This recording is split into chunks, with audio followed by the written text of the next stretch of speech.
Assalamualaikum warahmatullahi wabarakatuh. Perkenalkan, kami dari kelompok 4 akan mempresentasikan materi CBL2 Perkembangan Hewan dengan topik perubahan status jenis kelamin karena kelainan hipospodia. Berikut anggota kelompok 4 yang terdiri dari Eka Murtafiatunjana, Aulia Dinda Nurjana, Septi Absari, dan Hasni Aulia Alifah. Apa itu hipospadia? Hipospadia adalah salah satu kelainan bawaan yang paling umum dijumpai pada anak laki-laki. Istilah hipospadia sendiri berasal dari bahasa Yunani, di mana hipo berarti di bawah dan spadon berarti celah atau lubang. Kondisi ini ditandai dengan posisi lubang uretra yang tidak normal, yakni terletak di bagian bawah atau ventral, atau lebih dekat ke pangkal penis daripada letak yang seharusnya. Mengapa kelainan hipospodia dapat terjadi? Hal ini dapat disebabkan oleh faktor hormon dan genetik, paparan hormon estrogen atau progestin, paparan diethylstilbestrol atau DIS, diet vegetarian, dan reproduksi berbantu. Proses diferensiasi organ dan saluran reproduksi pada manusia. Diferensiasi sel adalah proses perubahan sel setelah mencapai ukuran akhir agar dapat membentuk jaringan, organ, atau organisme. Proses ini dimulai setelah fertilisasi dan berakhir saat organogenesis. Sel diploid hasil fertilisasi mengalami pembelahan membentuk morula, lalu berkembang menjadi blastula. Lapisan luar blastula akan membentuk plasenta. Pada minggu kedua kehamilan, blastula menempel di mukosa rahim, membesar, dan membentuk dua rongga.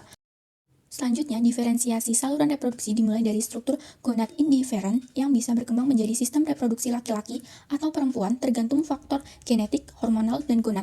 Jika gen SRY pada kromosom Y aktif, gonad menjadi testis yang menghasilkan AMH dan testosteron. Faktor yang berpengaruh terhadap diferensiasi organ dan saluran reproduksi pada hewan vertebrata dan avertebrata. 1. Faktor genetik. Penentuan jenis kelamin dimulai dari kombinasi kromosom seks XX untuk betina dan XY untuk jantan.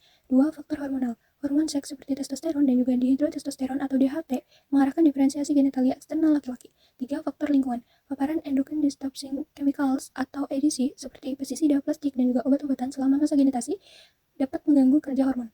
4. Faktor evolusioner. Penyebab kekeliruan dalam menetapkan jenis kelamin saat bayi baru lahir. Yang pertama, disorder of sex development, di mana kondisi ini bisa menyebabkan alat kelamin tampak tidak jelas baik pada laki-laki atau perempuan, seperti pada kasus micropenis atau testis yang tidak turun. Yang kedua, gangguan kromosom seks. Masalah pada hormon seks seperti kekurangan testosteron atau estrogen atau ketidakmampuan tubuh merespon hormon tersebut bisa menyebabkan alat kelamin tidak berkembang sesuai dengan jenis kelamin genetik. Yang ketiga yaitu mutasi genetik. Jika gen SRY rusak, perkembangan testis gagal dan alat kelamin bisa tampak seperti perempuan. Mutasi pada AR bisa menyebabkan tubuh tidak merespon hormon laki-laki sehingga bayi XY terlihat seperti perempuan atau memiliki genitalia ambigu. Yang keempat yaitu pemeriksaan fisik yang tidak cermat. Jika penentuan jenis kelamin hanya didasarkan pada penampilan luar tanpa pemeriksaan laboratorium, maka kesalahan sangat mungkin terjadi terutama pada bayi dengan genitalia yang ambigu. Evaluasi yang dapat digunakan. Hipospadia adalah kelainan bawaan pada laki-laki dengan lubang uretra di posisi abnormal akibat gangguan diferensiasi genital saat embrio.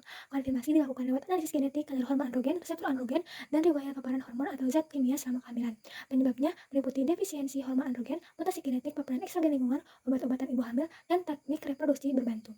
Faktor risiko lain seperti usia ibu, tekanan darah tinggi, merokok, kurang asam folat, insufisiensi plasenta, dan paparan bahan kimia pengganggu endokrin atau EDC juga berperan.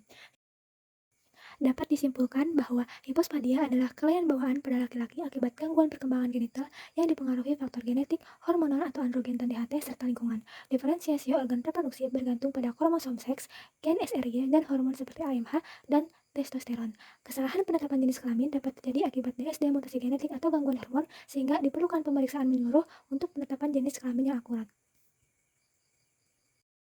Berikut daftar pustaka yang kami gunakan untuk menyusun PPT ini. Kurang lebihnya kami mohon maaf. Terima kasih. Wassalamualaikum warahmatullahi wabarakatuh.